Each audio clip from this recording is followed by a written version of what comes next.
and on the town website at www.eastham/mass.gov.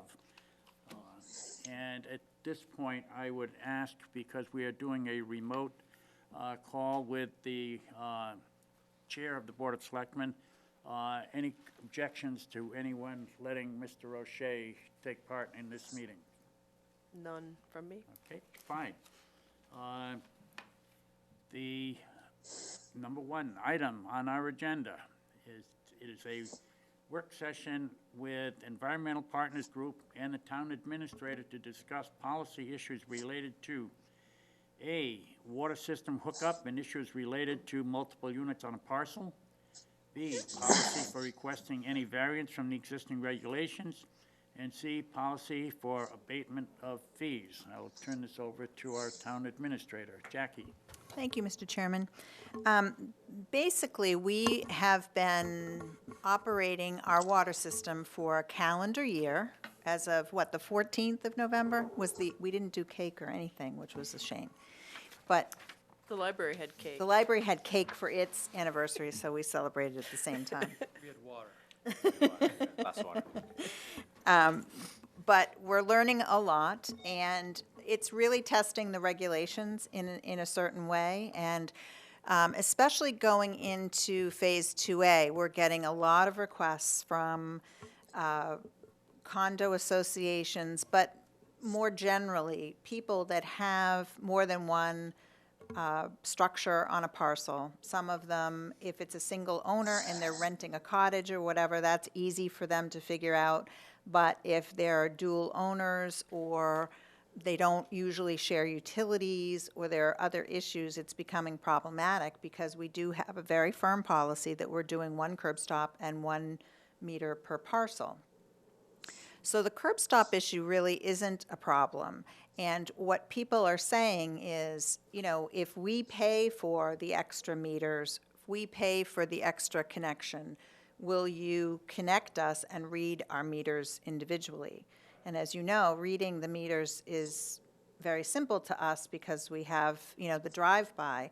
So it really is just an issue for us to consider of whether you're willing to allow people to pay for their extra portion and allow for more than 1 meter on a parcel. And I did do we met with Orleans last week to talk to them about the 11 or so properties that are coming over to our system soon.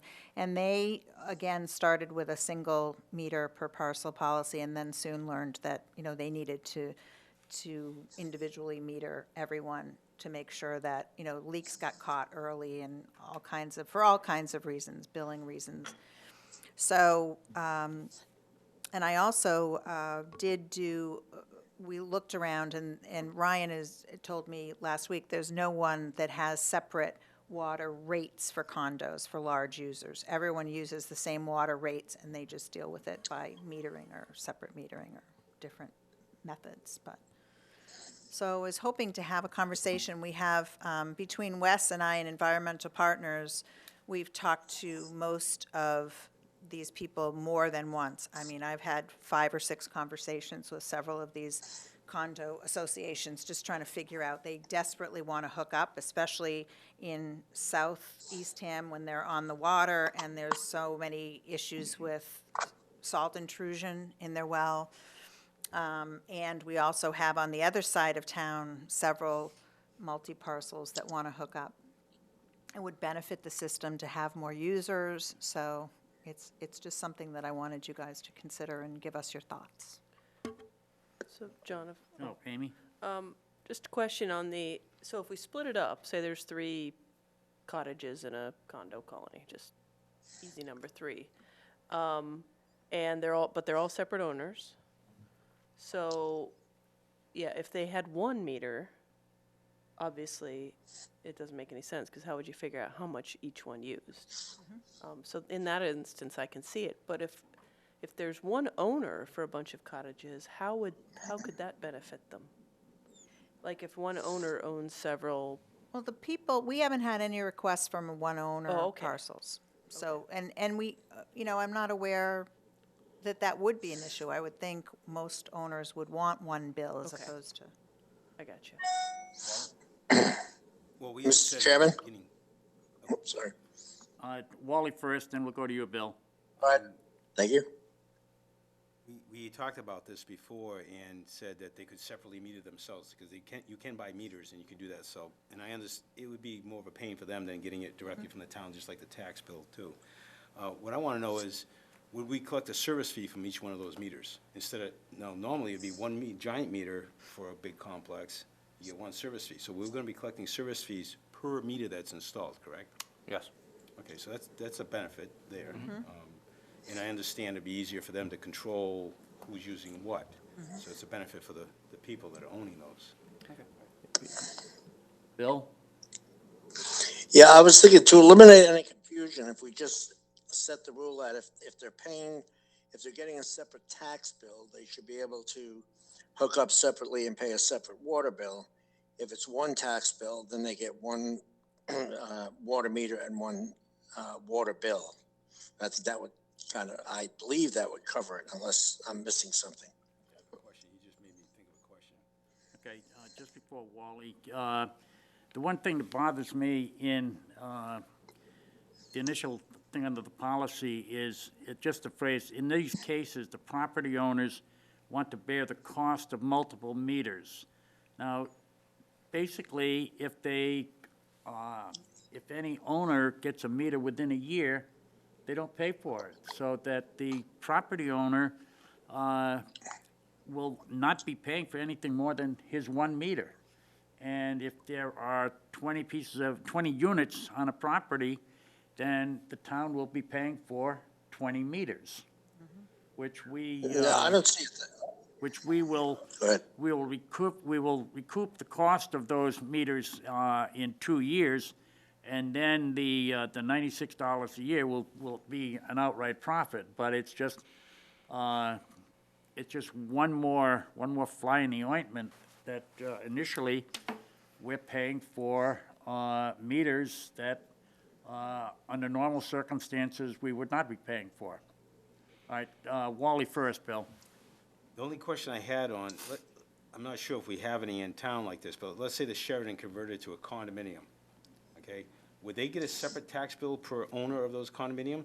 In that case, you couldn't separately meter the water there, so I'm trying to, in the future, see a problem with doing it the way Bill's saying about if you get a separate tax bill, you can get separate water. But in a case like that, it'd be impossible. You'd have to have one going into the building. John?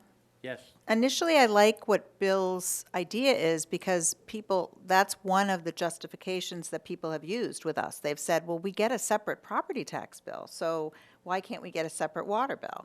So that makes some sense if we can work out that other piece. Right, there'd have to be an exception in there as far as a condo unit that's all enclosed in one building.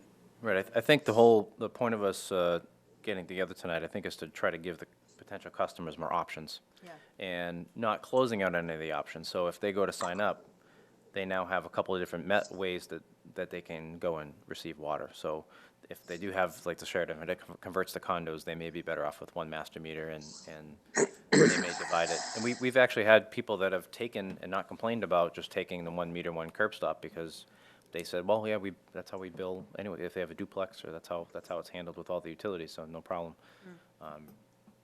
So, Hey, Bill? Yes. In terms of, John, that we would pay for the meters, I don't see it that way. If they get a separate tax bill and they want a separate water bill, then they're going to pay for a separate meter. We're not going to pay for the meter, they will. And that's kind of, for any property owner, we're considering them a separate property owner, so they get a tax bill, a water bill, and they pay for a meter. And so I would see it working. And in terms of everything being in one building, that goes condominium.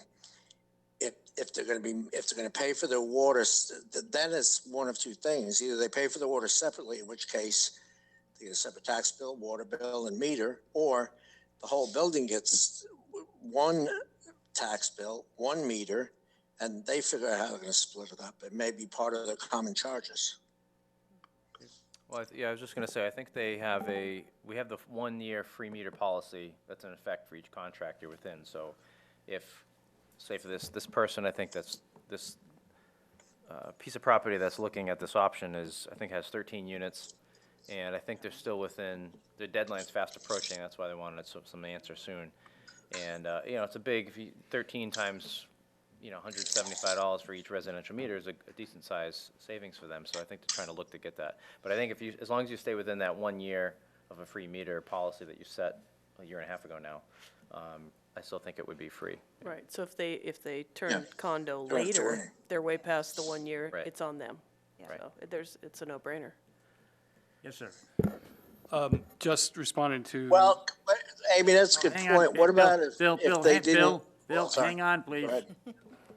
We need to Skype so we can see who's talking. I'm sorry, you couldn't see him raise his hand. That's right, that's right. No problem. Yeah, that's true. Go I was ahead. just gonna Let me know, John. respond to Wally's comment, and we all met with the Orleans Water Department about a week or so ago to talk about the Orleans connections, subject of a different discussion. But while we were there, we did talk to them about what is their policy for condominiums, and they very quickly went to this multi-meter per property where they were there, but they also brought up the issue of multiple units within a single structure.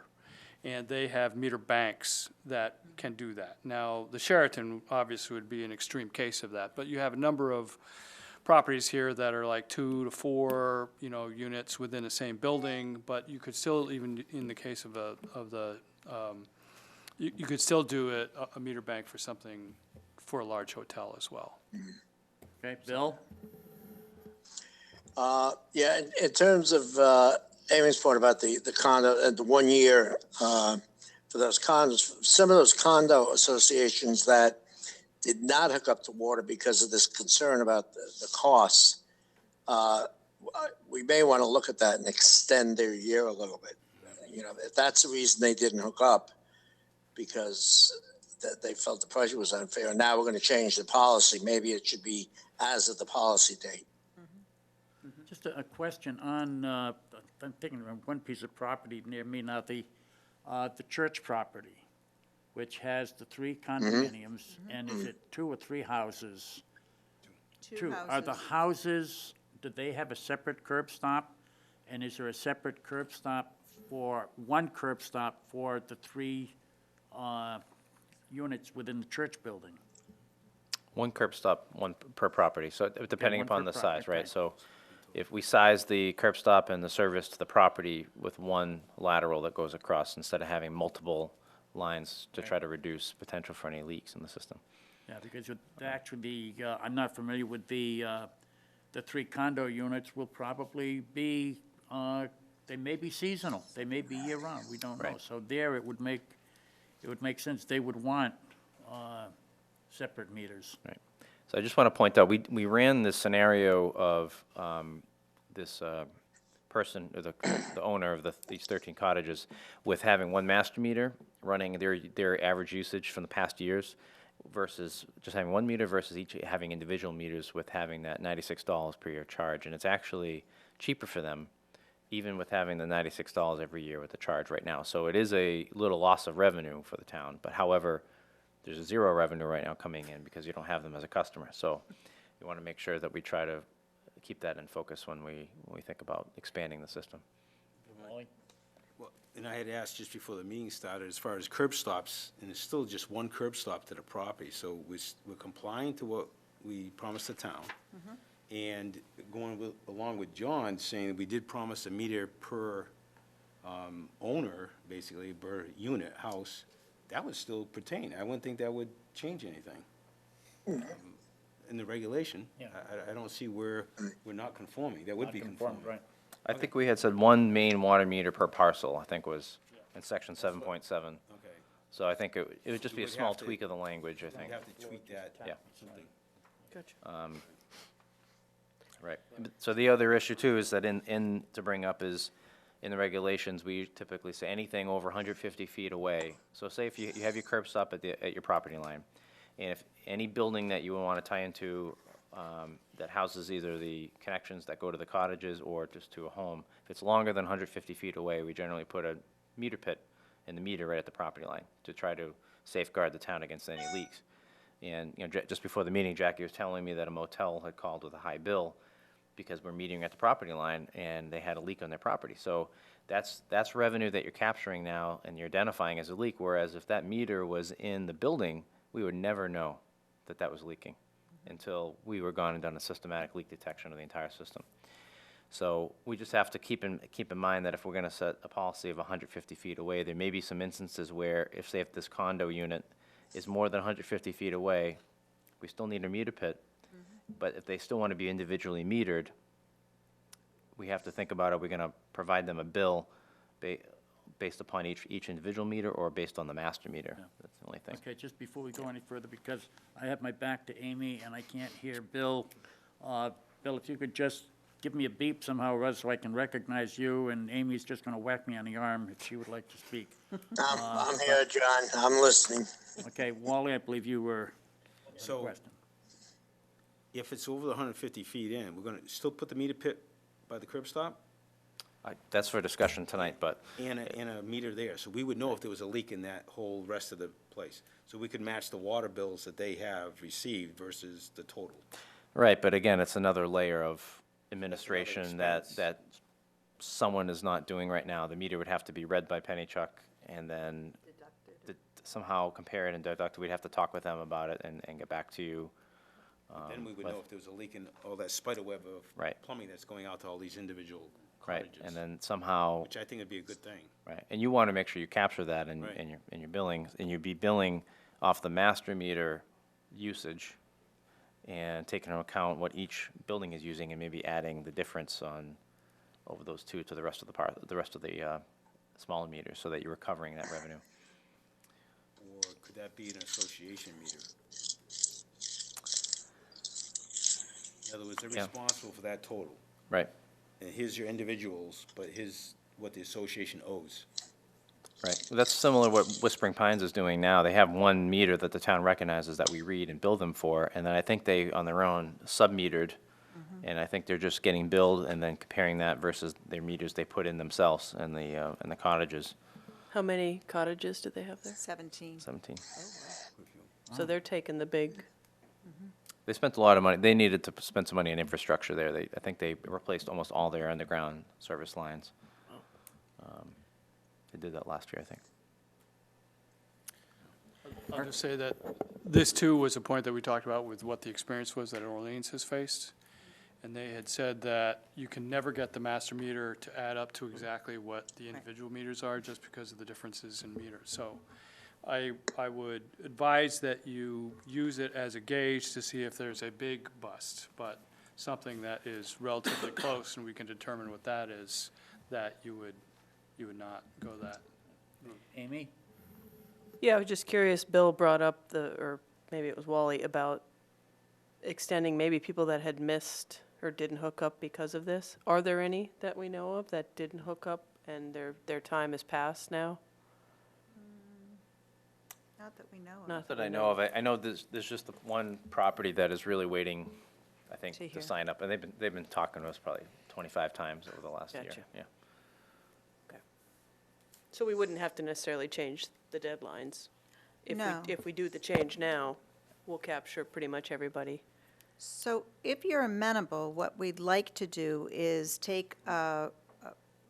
make a couple of tweaks in the regulations, which we'll have to in at least 2 places, maybe 3, I don't know. But, and then come back, in order to change your regulations, we have to have a public hearing. So we'd have to schedule a public hearing probably in December, because we have to do a 2-week notice. And do that like right before Christmas, and then we'd be ready to go for the new year.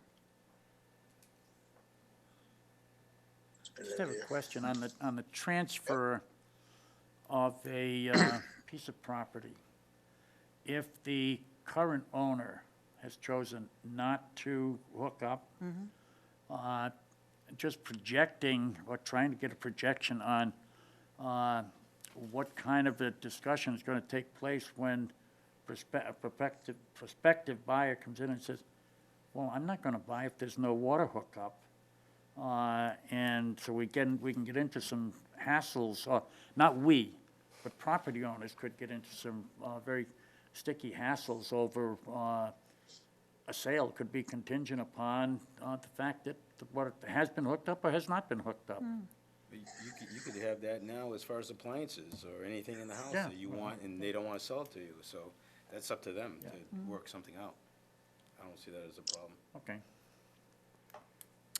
Okay, so if you're amenable to that, the next two issues kind of go hand in hand. The first one is that we really don't have anything in the regulations that say, other than we do have a bit of an abatement policy, but not, it's not a very effective one, I don't think, but in terms of an appeal, if someone, like these cases that we're bringing before you tonight, they've all wanted some kind of variance from the regulations. And all of our other public bodies have a process whereby if you want some kind of variance or you have a special situation, you appeal the decision that the water operators made and you go up a level.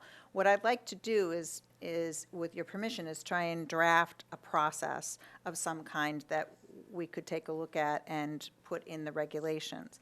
And when I was thinking about that, I thought, well, the next step is, really, if we do that, then the Board of Water Commissioners needs to meet regularly to hear those things. And so then that means, what are we planning to, what are you thinking about doing in terms of the Board of Water Commissioners? So they kind of go, all three of the next things go together. So I wanted to hear your thoughts. But would you see that a regular meeting schedule where it might have to be monthly or quarterly? Yeah, like the I Board of can Health. see with the appeal process coming in, it may warrant monthly meetings. Yeah, I think if you look at, I just looked at Wellfleet's Board of Water Commissioners. They have a separate Board of Water Commissioners, and they have meetings every 2 weeks, and they have a full agenda. They have 3 or 4 cases every time they meet, and that's with a system that has 150 customers.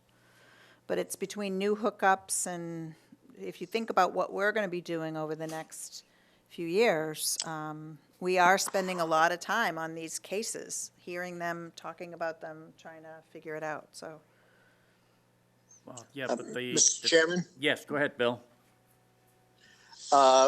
Yeah, in my opinion, I think we've handled the Board of Selectmen have handled this for a year to get this thing off the ground, and I think it's off the ground. It's starting to become a real water system, and I think it's time we seriously consider appointing a water commission to not only handle the appeals, but also deal with regulation changes as they're going to occur from time to time.